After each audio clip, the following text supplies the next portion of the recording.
The nurse asked if I wanted to hold my daughter after the DNA test results came back. I said no, because the report on my lap read probability of paternity 0%. But I'm getting ahead of myself.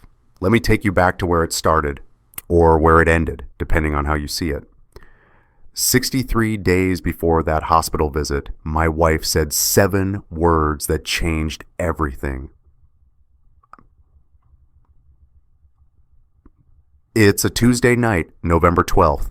I'm in our bedroom, the one with the California king we'd saved 2 years to buy, and Rachel's sitting on the edge of the mattress, back turned to me. She's wearing that gray tank top, the one with the loose strap that always slides off her shoulder. Her hand keeps reaching back, trying to press against a spot between her shoulder blades. "You okay?" I ask. She doesn't turn around. "My back, it's killing me." I move closer. "Here, let me—" "Don't!" The word comes out flat, hard. I stop mid-reach, my hand suspended in the air between us like something forbidden. "Rachel, I'm just trying to help." She stands up, turns to face me. And I see it, not anger, not frustration, something colder, something like permission. "You don't even have the right to touch my back, Thomas." 7 words, 8 years of marriage, gone. I stand there and I don't know what to do with my hands. Emma's nightlight glows from down the hall, the little turtle that projects stars on her ceiling. I can hear her humming something, probably that song from the movie we watched last weekend, 7 years old. Perfect.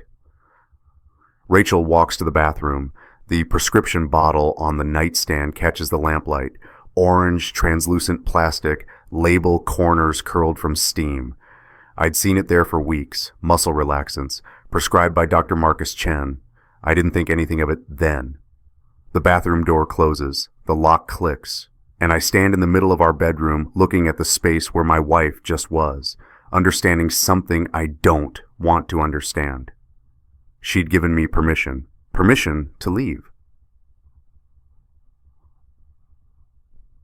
If you've ever felt like a stranger in your own home, leave a below. Morning comes the way it always does. Alarm at 6:15, shower, coffee, except this morning the house is too quiet. I walk past Emma's room. The door's open, the bed's made.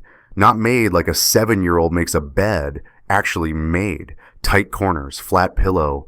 The turtle nightlight is gone from the outlet. Rachel? Nothing. Emma? The kitchen is empty. No cereal bowl in the sink. No backpack by the door. I check the garage through the window. Rachel's car is gone. There's a note on the kitchen table. 3 sentences, blue ballpoint pen, no signature. The paper is thick, expensive, stationery from our wedding thank you cards. "I've taken Emma somewhere safe. Don't try to find us. You'll understand soon." My hands shake. I read it again. Somewhere safe. Safe from what? From me? I call her phone, straight to voicemail. I call again. I'm dialing a 4th time when I hear it. Footsteps on the porch. I move to the window. It's Mrs. Patterson from next door, walking her dog. She sees me through the glass and waves, but her smile is thin, uncomfortable. She saw something. I open the front door. "Mrs. Patterson, did you see Rachel this morning?" She stops. The dog pulls at the leash. Yes, around 5. She was loading suitcases into the car. Emma was with her." "Did she say anything?" "No, but..." She looks down. "Thomas, Emma was crying." The street tilts. Just slightly, just enough. "Crying? I'm sorry, I thought you knew they were leaving." She walks away before I can ask anything else. The dog's collar jingles, fading down the sidewalk. I go back inside, look at the note again. Emma's room. I walk in slowly, like the floor might give out. Her dresser drawers are empty. Closet. Half the hangers are bare. But on the desk, there's one thing she left behind. A drawing. Crayon waxy under my fingertips. 3 stick figures. One is labeled Mommy. One is labeled Me. and one, separated from the other two by a thick black line, is labeled Daddy.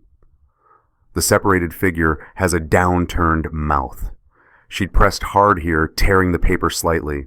This wasn't drawn this morning. This was drawn weeks ago, maybe months. I'm still holding it when my phone buzzes. Email notification. Subject line, emergency restraining order granted, County Superior Court. I stare at the screen. I don't open it. Not yet. Because once I open it, it's real. The house is so quiet I can hear the refrigerator humming. I open the email. Temporary restraining order, case RFL Tally 224-9847. Petitioner, Rachel Marie Reed. Respondent, Thomas Andrew Reed. The court finds reasonable grounds to believe that the respondent poses a threat to the petitioner and minor child. Threat. I'm a threat. I keep reading. The allegations scroll past like they're about someone else. Emotionally abusive behavior, intimidation tactics, unsafe environment for minor child. There's a whole section about incidents I don't remember because they never happened. October 3rd, respondent shouted at petitioner in front of child. October 17th, respondent destroyed petitioner's personal property during argument. November 8th, respondent blocked doorway, preventing petitioner from leaving. None of this is true. None of it. At the bottom, in bold, respondent is ordered to stay at least 100 yards away from petitioner and minor child. Violation of this order is a criminal offense. Then I check our bank account. Joint savings, $127.43. Yesterday it was $47,127.43. I'd lost my family before breakfast. The process server arrives at 2 p.m. He's young, maybe 25, and he looks sorry as he hands me the manila envelope. "You've been served," he says, like he's apologizing for the weather. Inside, official copies of everything.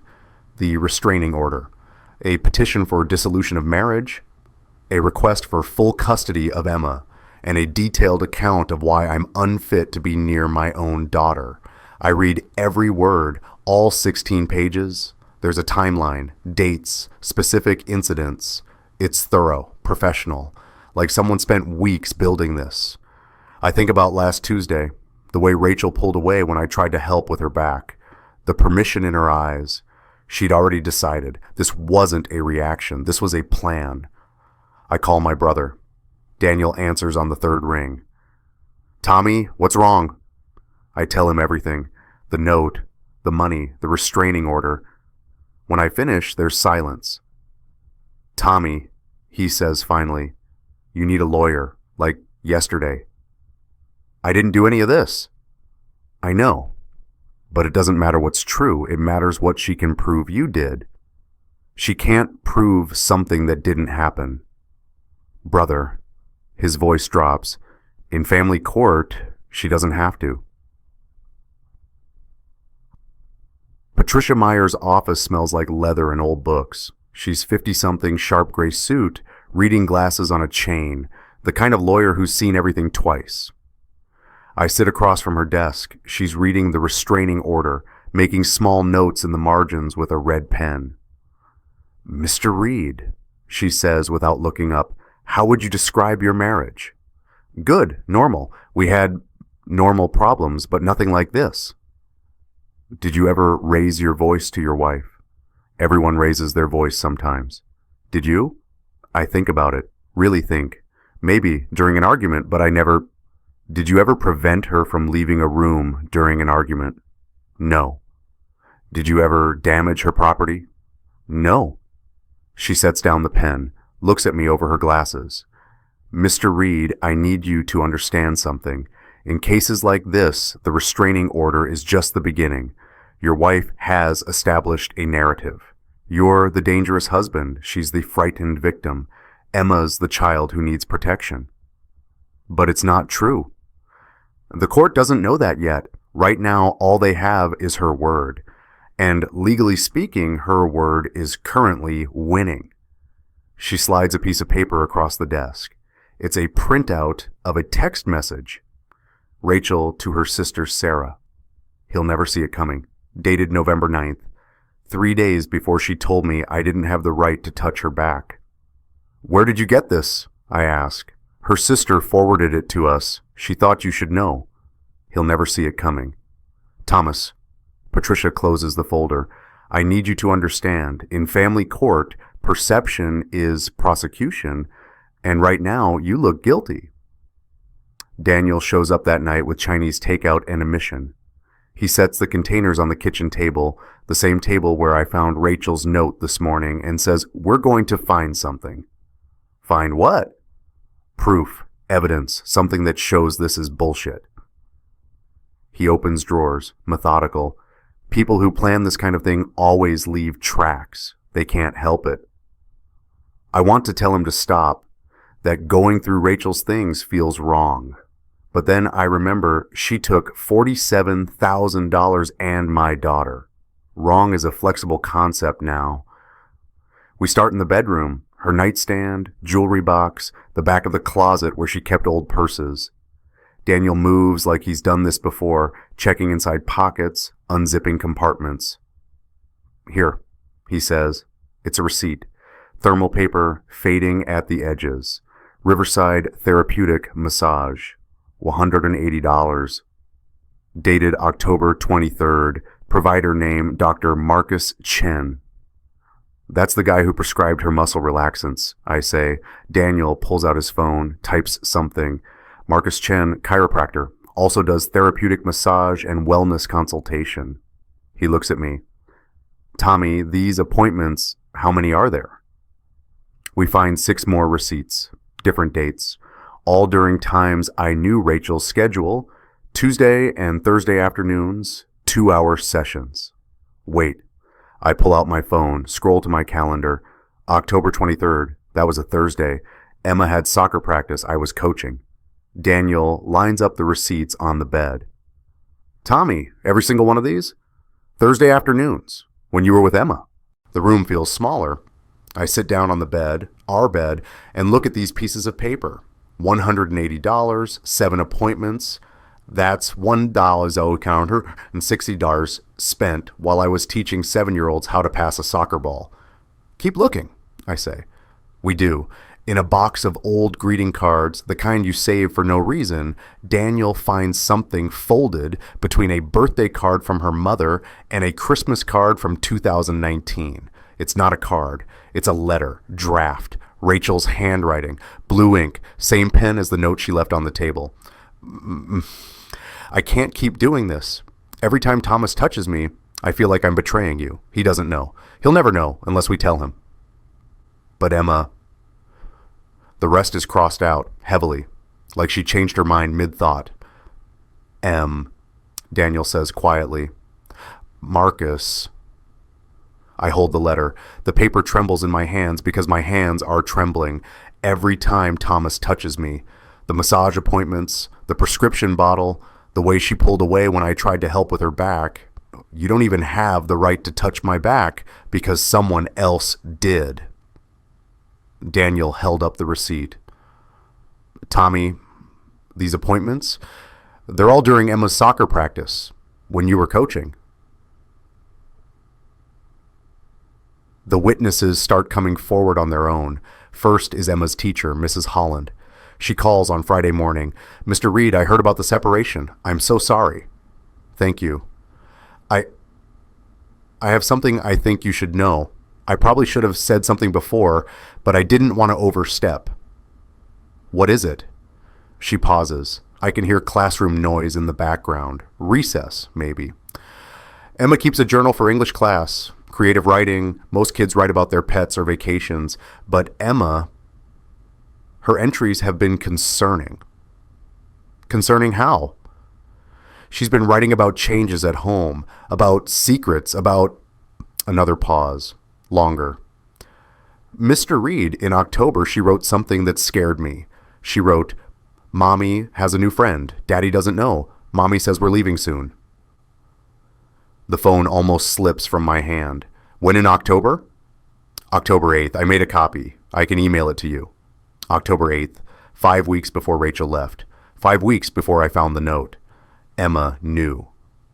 "Mrs. Holland, did Emma seem scared of me?" No. The answer comes immediately, firm. Mr. Reed, that little girl loves you. Every time she wrote about you, it was always, Daddy helped me with my homework, or Daddy brought orange slices for the whole team.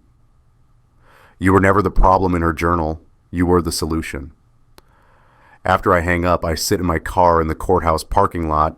I'd come here to file a response to the restraining order, and I read Emma's journal entry that Mrs. Holland forwarded. Mommy has a new friend. His name is Marcus. She talks to him on the phone when Daddy is at work. She smiles different when she talks to him, not like when she talks to Daddy. Yesterday she said we're going to move to a new house soon, just me and her. I asked about Daddy. She said Daddy will understand, but I don't think he will. I don't want to leave. Daddy is teaching me how to ride a bike without training wheels. He promised we'd practice every Saturday. If we leave, we can't practice. The teacher's voice shook. Mr. Reed, Emma wrote something in October that scared me. She wrote, Mommy says we're leaving soon. I hire a private investigator. His name is Jake Morrison. Former cop, now does domestic consulting, which apparently means following cheating spouses and photographing them doing things they shouldn't. He's expensive. $2,000 up front, but I don't have a choice. Patricia said, I need evidence, not suspicions, not receipts for massages, evidence. Jake delivers it in 4 days. We meet at a coffee shop. He slides a folder across the table like we're in a spy movie. Phone records, he says. Took some doing, but I got them. Inside, spreadsheets, numbers, timestamps, text message logs between Rachel's number and another number. 1 out of 247 text messages over 8 months, 89% initiated by Rachel. The other number belongs to Marcus Chen. Jake flips to a highlighted section. Peak activity is between 10 p.m. and 2 a.m. That's not business hours for a chiropractor. I scan the dates, March, April, May. The messages get more frequent through summer. By October, they're texting 20, 30 times a day. Can you see what they said? No, just metadata, but... He pulls out another sheet. I can tell you when they met. Cross-referenced her location data with his. They were at the same place, same time, 43 times over 8 months. Where? Mostly his clinic, after hours, but he slides a photo across. This is the Riverside Hotel, November 2nd. I followed up after seeing it on the location data. The photo shows Rachel and a man, tall, dark hair, white coat over casual clothes, entering the hotel lobby. The timestamp reads 3:47 p.m., November 2nd. That was Emma's birthday, I say. Jake nods. I know. I saw the calendar in the background of one of your social media photos. You threw her a party that day. I remember. Dinosaur cake. Pin the tail on the T-Rex. Emma's friends running around the backyard. Rachel left early, said she had a headache. She'd been gone for 3 hours. There's more. Jake pulls out another photo. This time it's a parking garage. Rachel's silver Honda. The timestamp shows multiple dates. Same location, the parking structure behind Chen's office building. These visits, 2-3 hours each, every Thursday, sometimes Tuesdays. He taps the spreadsheet. Always when your daughter was at soccer practice. I look at all of it, the texts, the photos, the timeline. It's not just an affair, it's a schedule, a routine, a whole separate life. Jake slides one more thing across the table, a hotel key card in a plastic evidence bag. Found this in her coat pocket, the one she left hanging in your hall closet. Room 412, Riverside Hotel. I checked with the hotel manager, friend of mine. That room was booked 14 times under Chen's name between March and October. I hold the key card, black magnetic strip, worn edges, evidence of a specific betrayal, held in my palm like something alive. Jake Morrison leaned back. Mr. Reed, this isn't just an affair. This is premeditated. She's been planning to leave for months. The restraining order, the custody filing, the bank account, this was all coordinated. He slid one more photo across the table. Rachel and Marcus entering the Riverside Hotel. Timestamp 3:47 p.m., November 2nd, Emma's birthday. Would you want to know? Type yes or no. Patricia calls it the blood question. We're in her office again. The evidence is spread across her conference table. Receipts, phone records, photos, Emma's journal entries, the hotel key card. It looks like a crime scene without the crime tape. This is good, Patricia says. This proves affair, financial planning, premeditation, but Thomas, there's something else we need to consider. What? She picks up a piece of paper. Medical records. I see Emma's name at the top. Your daughter was born on November 2nd, 2017. According to these records, you had a vasectomy reversal in January 2017. Is that correct? Yes. We'd been trying for a while. The doctor said the reversal would take time, 3 to 6 months before you'd be fertile again. Patricia sets down the records. Thomas, Emma was born 10 months after your surgery. That's within the window, but statistically, it's unlikely. Most successful pregnancies after reversal occur 12 to 18 months post-procedure. What are you saying? I'm saying we should run a DNA test. The room goes quiet, not silent. I can hear the air conditioning, the muffled traffic outside, but quiet in a way that feels like pressure. You think Emma isn't mine? I think it's a question worth answering, because if she's not... Patricia leans forward. If she's not biologically yours, and if Marcus Chen is the biological father, then this entire custody case changes. This isn't a mother protecting a child from an abusive father. This is a woman trying to erase you so she can start over with her affair partner. I think about Emma. The way she laughs.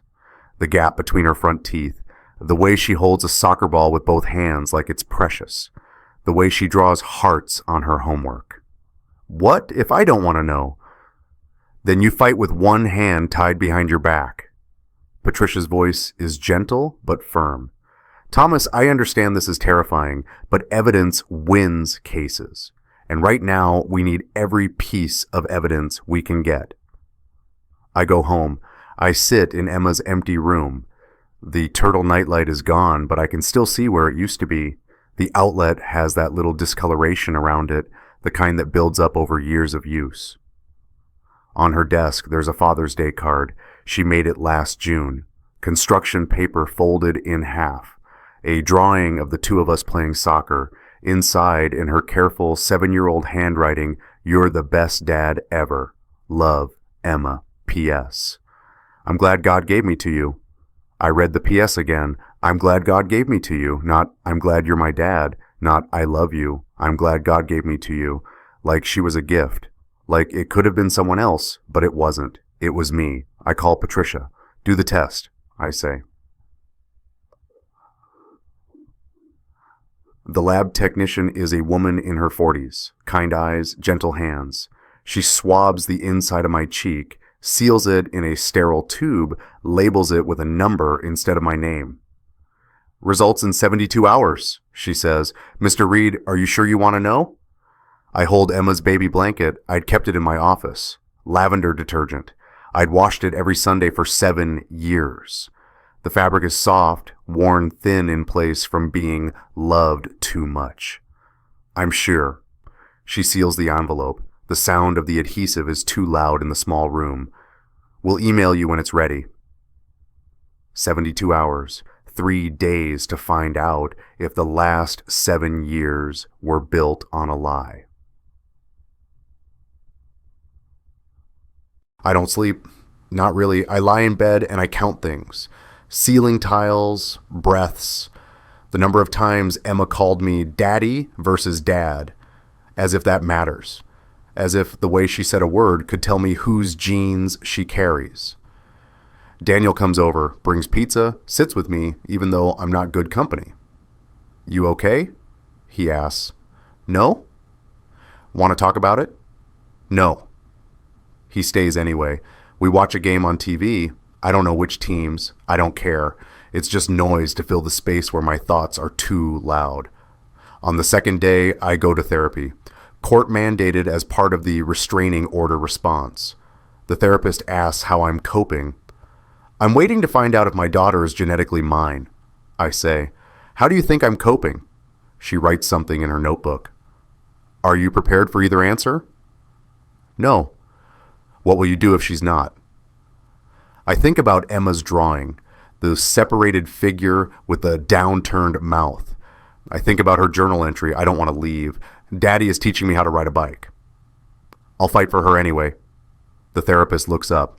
Why? Because she's still my daughter. Day 3. The email arrives at 9:47 a.m. Subject, DNA analysis complete. Case, Dodge Abe E. Bus 2024 88847. I stare at it. The cursor blinks over the unopened message. I count to 10, then 20. Then I lose count because my hands are shaking too hard to hold the phone steady. I remembered the first time she wrapped her hand around my finger, 4 days old. She'd held on like I was the only thing keeping her from floating away. 11 minutes pass. I click.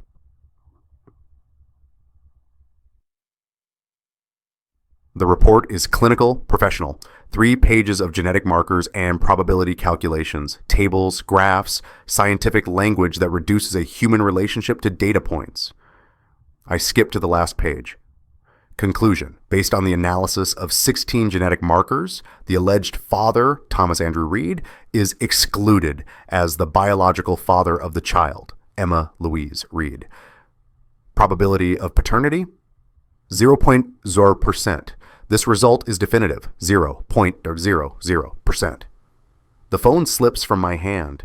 It hits the hardwood floor, but I don't hear it. I don't hear anything. There's a ringing in my ears like I'm underwater. 7 years, 2,555 days. Every single one. A lie. Every daddy. Every scraped knee I bandaged. Every nightmare I talked her through. Every soccer practice. Every bedtime story, every I love you. Not mine, never mine. Daniel finds me on the floor 20 minutes later. I didn't call him, he'd just shown up. Brother instinct, maybe.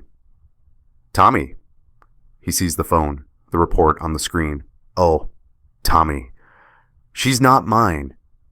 I know. She was never mine. I know. He sits down next to me on the floor, our backs against the wall.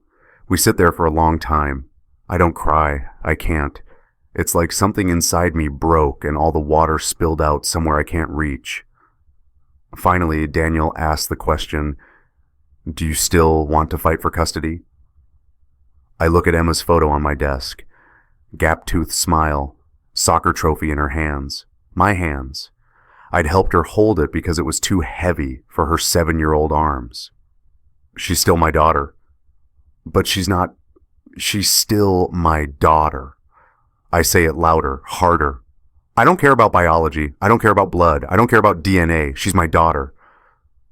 Daniel nods slowly. Okay. Okay. Okay.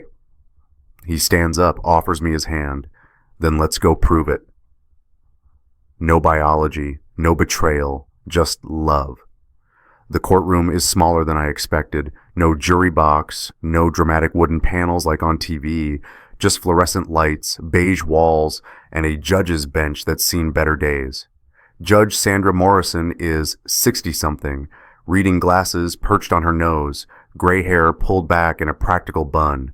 She looks tired, like she's heard every story twice and believes none of them. Rachel sits on the other side of the aisle with her attorney, a man in an expensive suit named Jeffrey Caldwell, who probably charges $500 an hour. She doesn't look at me, not once. She's wearing a conservative blue dress, hair pulled back, no makeup, the performance of a frightened wife. Patricia stands. Your Honor, Thomas Reed is here to contest the restraining order and petition for joint custody of his daughter, Emma Louise Reed. Caldwell stands immediately. Your Honor, my client fears for her safety. Mr. Reed has exhibited a pattern of controlling and emotionally abusive behavior. I've read the petition, Mr. Caldwell. Judge Morrison looks over her glasses. Ms. Meyer, your client has 60 days to present a defense. What do you have? Patricia opens her briefcase. Everything, Your Honor. The drawers. The first thing Patricia presents is the timeline. She sets up a poster board on an easel. It looks like something from a detective show. Dates, photos, documents. Red string connecting events like a conspiracy theory come to life. Your Honor, this is not a case of domestic abuse. This is a case of premeditated abandonment and fraud. She points to March 15th on the timeline. This is when Mrs. Reed's first text message to Dr. Marcus Chen occurred. 10:47 p.m., the affair begins here. Caldwell objects. Your Honor, my client's personal relationships are relevant when she's claiming abuse to gain custody. Patricia doesn't miss a beat. The court needs to understand the timeline of events to see what actually happened here. Judge Morrison nods. Continue, Ms. Meyer. Patricia moves down the timeline. April, May, June. Each month has dozens of data points, text messages, location data, hotel visits, every Thursday afternoon marked with a red dot, massage appointment. Emma Reed had soccer practice every Thursday at 3:30 p.m. Her father, Thomas Reed, coached that team. During every single practice for 2 hours, Mrs. Reed was not at home. She was at Dr. Chen's office or at the Riverside Hotel, sometimes both. She places a photo on the evidence table. Rachel and Marcus entering the hotel, timestamp 3:47 p.m., November 2nd. This photo was taken on Emma's 7th birthday. While Mr. Reed was hosting a party for their daughter, Mrs. Reed was checking into room 412 with her lover. Rachel's face doesn't change, but I see her hand grip the table. White knuckles, Patricia continues. August through October, Mrs. Reed made preparations. She opened a separate bank account. She consulted with a divorce attorney. She drafted the restraining order allegations. On November 11th, she withdrew $47,000 from their joint savings account. On November 12th, she disappeared with the child and filed false accusations. She places the restraining order on the evidence table. These allegations, every single one, can be disproven. We have witnesses, we have Emma's teacher, we have neighbors, we have Emma's own journal entries showing that she was aware of her mother's affair and knew they were leaving before Mr. Reed did. Caldwell stands. Your Honor, none of this changes that my client feared for her safety.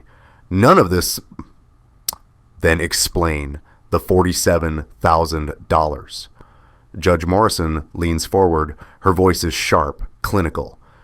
Ms. Meyer has presented evidence of an affair, financial preparation, and premeditated departure. Your client didn't flee in fear, Mr. Caldwell. She planned an exit strategy. The courtroom goes quiet. Rachel whispers something to her attorney. He shakes his head, whispers back. She whispers again, more urgent.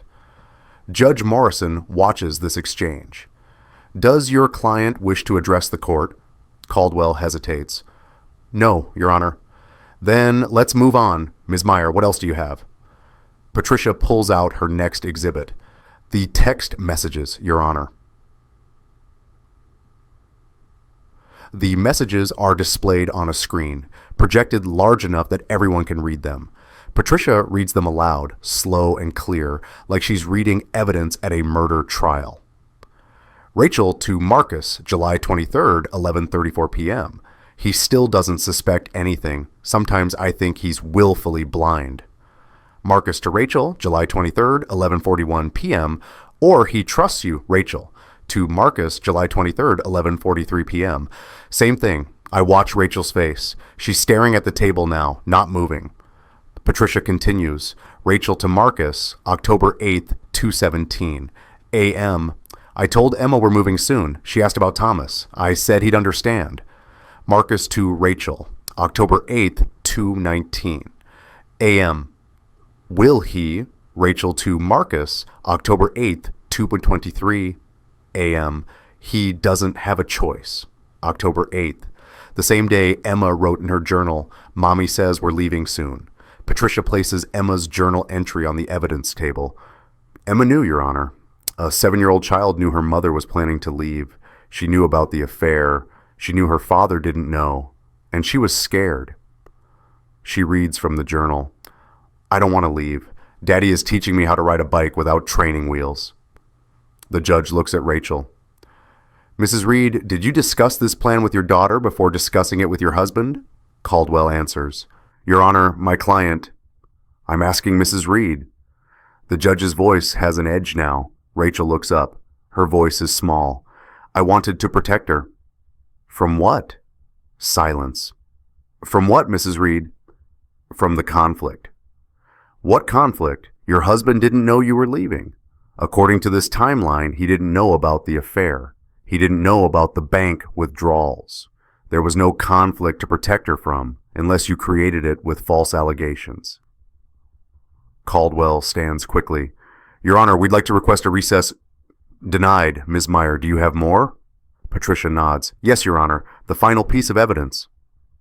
She pulls out the DNA report. The courtroom feels colder suddenly. Patricia places the report on the evidence table. Your Honor, at the recommendation of counsel, Mr. Reed submitted to a paternity test. The results were unexpected. She doesn't read the whole report, just the conclusion. Probability of paternity, 0%. I watch Rachel's face. This is the moment she realizes I know. Her eyes widen, just slightly. Just enough. Emma Louise Reed is not biologically related to Thomas Reed. Based on the timeline of the affair and Emma's date of birth, it is highly probable that Dr. Marcus Chen is the biological father. Judge Morrison removes her glasses. Mrs. Reed, were you aware of this? Caldwell tries to intervene. Your Honor, I'm asking Mrs. Reed. Rachel's voice breaks. Yes. When did you know? When I was pregnant. And you listed Thomas Reed as the father on the birth certificate? Yes. Did you tell him? No. The judge writes something long, detailed. When she looks up, her expression has changed. So your husband raised another man's child for 7 years, believing she was his own daughter, while you maintained an affair with her biological father. It wasn't like that. Then what was it like, Mrs. Reed? Rachel doesn't answer. Patricia steps forward. Your Honor, despite this revelation, Mr. Reed still wishes to maintain custody rights. He has been Emma's father in every way that matters for 7 years. He has provided for her, cared for her, coached her soccer team, attended every parent-teacher conference. He loves her, and more importantly, she loves him. She places the Father's Day card on the evidence table. Construction paper, Emma's handwriting. Emma made this for her father last June. The postscript reads, I'm glad God gave me to you. Not, I'm glad you're my dad. Not, I love that we're related. She said, God gave me to you. Like she understood, even at 7 years old, that family is more than biology. Patricia holds up the card so the judge can see Emma's drawing. 2 stick figures playing soccer. Emma drew her father, not Marcus Chen, not the man who shares her DNA. Thomas Reed, because he's the one who showed up. He's the one who taught her to ride a bike. He's the one who checked for monsters under her bed. That's what makes a father, Your Honor, not blood, presence.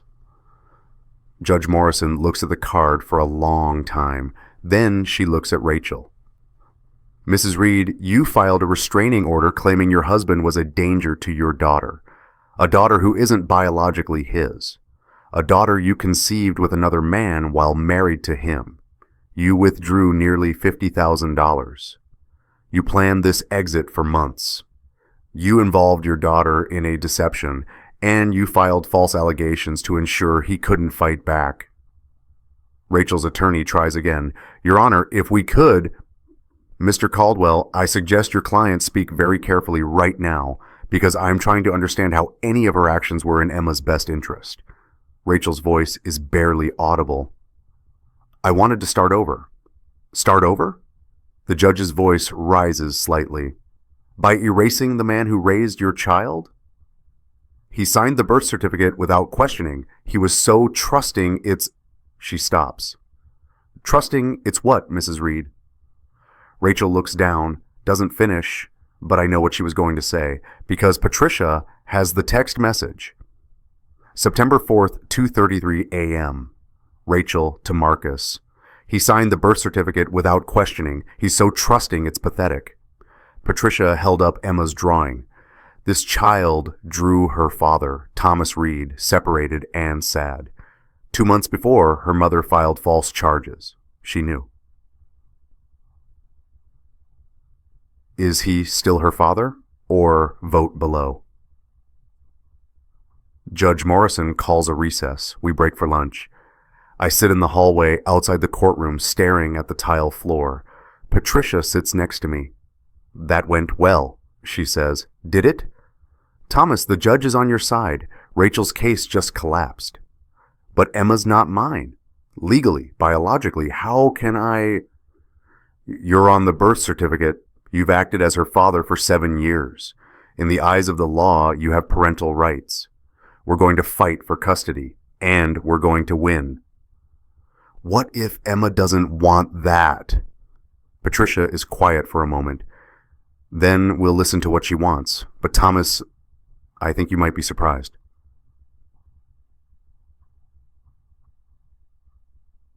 After lunch, the judge makes an announcement.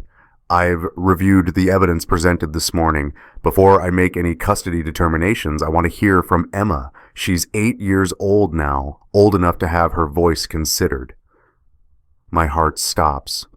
Your Honor, Caldwell objects, the child is too young.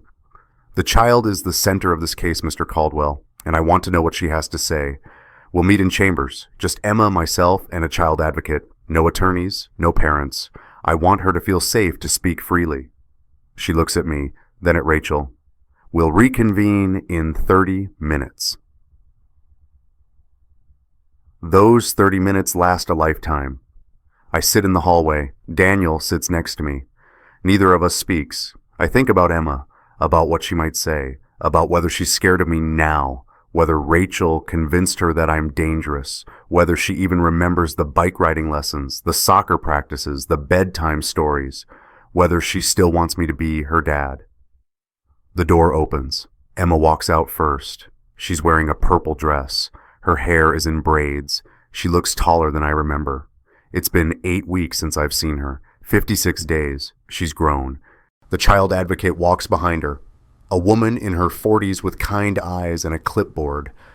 Emma sees me. For a moment she freezes. Then she runs. Past her mother, past the attorneys, past everyone. She wraps her arms around my waist and buries her face in my shirt. Daddy! I drop to my knees. Hold her. She smells like strawberry shampoo. The brand I used to buy. The kind she liked because it didn't sting her eyes. Hey, Bug, I whisper. I told the truth, Daddy. What truth? She pulls back, looks at me with those brown eyes. Not my eyes, someone else's genetics. But looking at me like I'm the only person in the world who matters. That you're my real dad. Judge Morrison calls us back into the courtroom. Emma sits in the front row with the child advocate. She's holding something, a piece of paper folded carefully. The judge addresses the courtroom. I've spoken with Emma in chambers. She was articulate, thoughtful, and clear about what she wants. She also wrote me a letter. With her permission, I'm going to have Miss Crawford read it aloud. The child advocate stands, unfolds the paper. Her voice is gentle. Dear Judge Morrison, my name is Emma, and I'm 8 years old. My mom says Thomas isn't my real dad because of biology, but he's the one who checks for monsters under my bed. He's the one who knows I like my sandwiches cut diagonal, not straight. He's the one who taught me how to tie my shoes and how to pass a soccer ball and how to be brave when I'm scared. Real isn't about blood. It's about who shows up. My mom left in the middle of the night. She said we were going somewhere safe. But I was already safe. With my dad. I don't want to live with my mom anymore. She lied to me. She lied to Dad. She said we were going on an adventure, but really she was just running away. Dad never ran away, not once, even when things got hard. I choose my dad, because he chose me first. Love, Emma P.S. Can I go home now? The courtroom is silent. I look at Emma. She's looking back at me, smiling. That gap-toothed smile I thought I'd never see again. Miss Crawford folds the letter carefully, hands it to the judge. Judge Morrison reads it again, silently this time.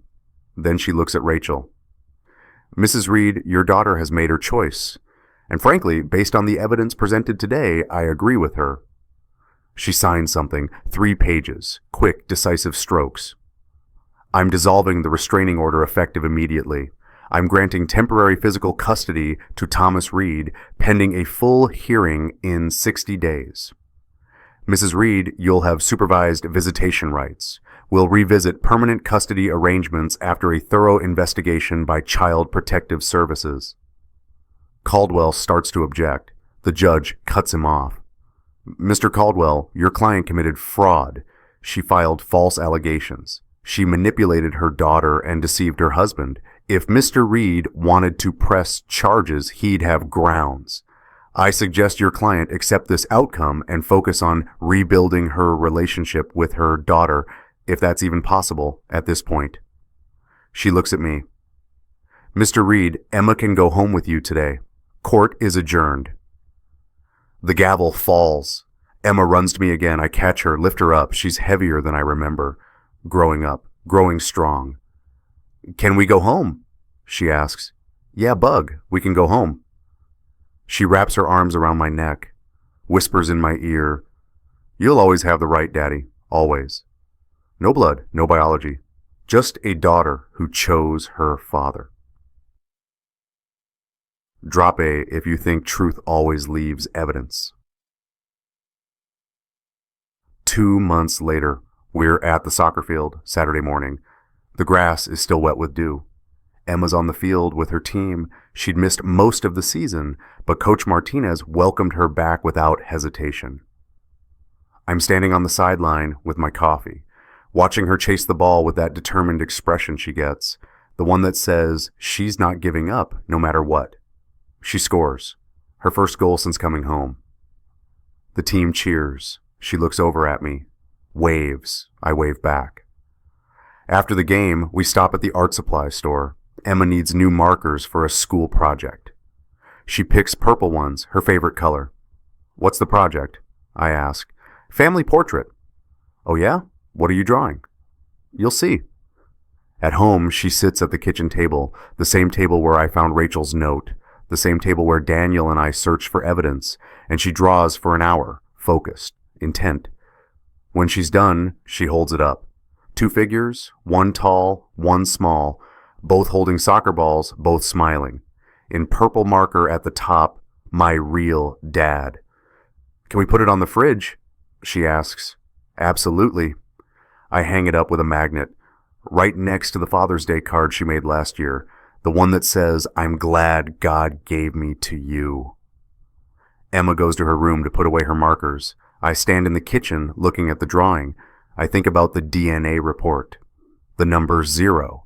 I think about Rachel's text message. He's so trusting it's pathetic. I think about all of it.